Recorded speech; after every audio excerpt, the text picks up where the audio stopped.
Hello guys, pag-usapan lang natin ang breaking news. Alden Richard nagsalita na. Bakit nga naman kaya guys nagsalita na?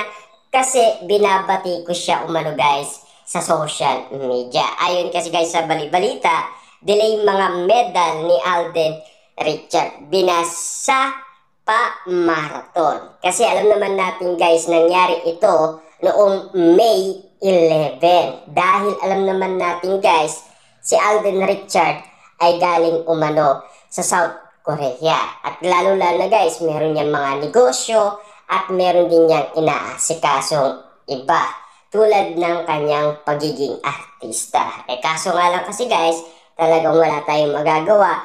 Delay na delay. At lalo-lalo na guys, hindi natin mapigilan ang mga tao na sirain si Alden Richard. Ang gusto nga guys ng iba, talagang pabagsakin na si Alden Richard. Na alam naman natin kasi guys, si Alden Richard, noong nagkaroon ng movie, ang Cut din, sinasabi nga naman kasi guys ng dalawang pambansang marites, ay nagpanggap lang daw si Alden Richard at Catherine Bernardo. Kaya gusto ko talaga guys, babagsakin si Alden Richard. Grabe ang ginagawang pambabatikos ngayon sa online kay Alden Richard. Bunga ito ng delay medal sa kanya inorganized celebrity fun run na alam naman natin kasi guys, ang iba naintindihan.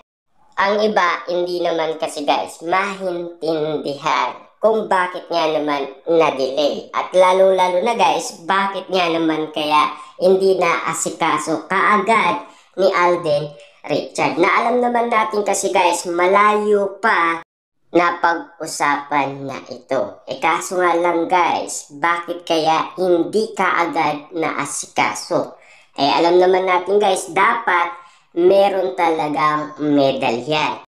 At dapat noong May 11, meron na dapat yan. Kaya nga naman guys, nagpasorry na si Alden Richard. At siyempre, wala tayong magagawa doon. Kasi kung delay talaga, delay talaga. Yun kasi guys ang nangyari. Wala tayong magagawa. At ayon pa umano guys sa karagdagan ng balita, worst fun run ever nga raw ang maganda pa naman proyekto na lights camera run. Ang bunga pa naman ng layunin na project na ito. Isa itong charity fun run na para sa Filipino film and television worker. Pero dahil nga sa delay medal, loot bags at finisher shirt ay nabas ng katakot-takot. Kasi alam naman natin kasi guys, no? Yan ay na-delay kasi. Kaya nga naman guys, si Alden Richard ay nagpasorry sa lahat ng mga tao na kanyang project ay na-delay ang kanyang medal. Siyempre guys, alam naman natin, kung mapapansin ninyo, lahat ng update kay Alden Richard, siya ay galing sa South Korea. Kasi imbitado siya doon at lalong-lalo na guys, siya ay naging producer ng Mission Impossible. Kabilang kasi guys si Alden Richard, kaya imbitado siya sa South Korea para sa premiere night, diba?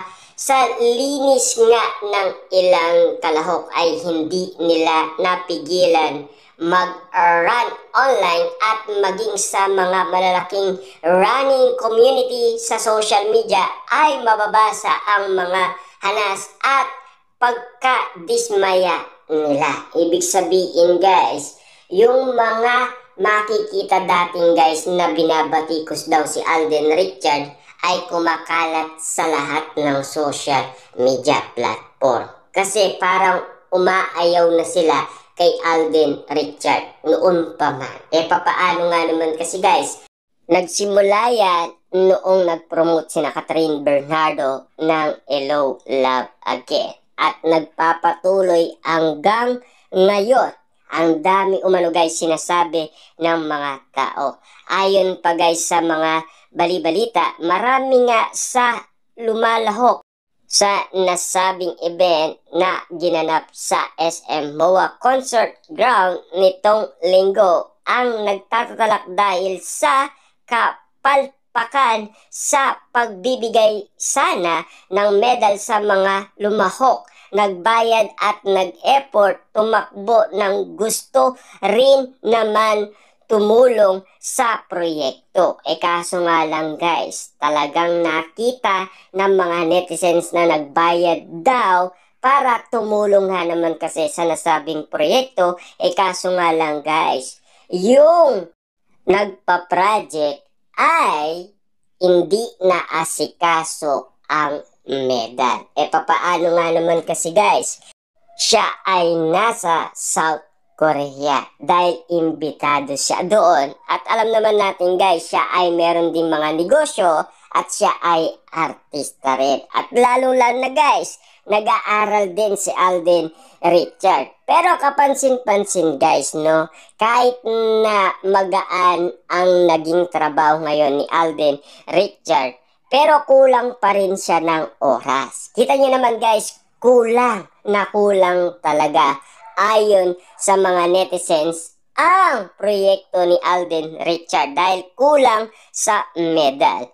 Kuda ng netizens na sumali sa nasabing event, grabe ang event na ito. Alos ang tagal ng preparasyon time nila, yet walang medal from 16 kilometer to 3 kilometer category. Kulang na kulang at nagkaubusan ng loot bags at finisher shirt.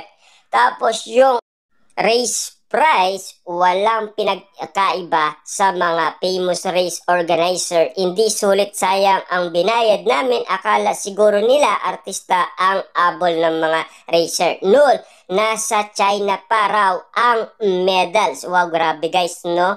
Sabi ni Alden, galing pa raw China ang medal. Kaya delay ang daming oras para mag-order. Wala ng trial na receive yung medal. Iba ang feelings pag sa finish line. Natanggap never again sa kumpanyang organizer na to. Loot bag, walang laman. Nawala yung overall experience ng fun run, naubusan pa ng loot bag na wala rin naman palang laman. Wow, grabe guys, no? Talagang binabatikos ngayon si Alden Richard. Ang mairap dito guys, no, hindi natin magustuhan yung sinasabi ng iba na talagang dapat i-block na si Alden Richard. At huwag nang pansinin pa ang isang artista na paasa daw, lalong-lalo na guys sa medal. Siyempre guys, yung mga sumali, talagang nangangarap nga naman sila na tumulong kay Alden Richard. Kaso nga lang guys, nasayang daw. Yun ang inaakala nila. Ang lala ni Alden, ha? May pa running ira pa siya. Wow, grabe guys, kita nyo naman ang bumabatikos sa kanya. Grabe talaga, 'di ba? Talagang grabe yung mga patama kay Alden Richard kung alam nyo lang. Kasi alam naman natin guys kung bakit ganito ang mga tao ngayon. Siyempre, nagbayad ka na at tumulong ka na at gusto mo rin guys sumali. Kaso nga lang guys, sa pagsali din nila, may kulang. Siyempre guys, nasa China pa daw. Ibig sabihin, ang daming oras nga naman kasi guys, 'di ba?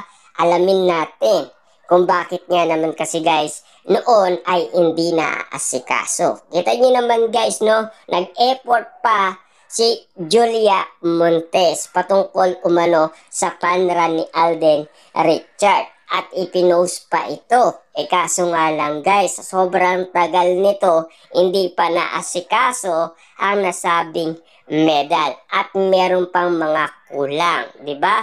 Dinala tayo ni Alden sa padimpol niya. Meron pa raw ulit sa December. Parang ayoko na ang pangit ng organizer. Nakakaloka ang mga kuda. Anyway, bukas ang abante sa sagot ni Alden at ng ibang organizer ng Lights, Camera, Run. Na alam naman natin guys, no, pinag-andaan ni Alden Richard ito. Pero marami palang kulang na kulang na hindi talaga guys inaasahan ni Alden Richard na mangyayari. Kahit na yung mga sinasabi ng maraming tao ay hindi inaasahan ni Alden Richard. Kaya siya ay umiingi ng tawad sa maraming tao.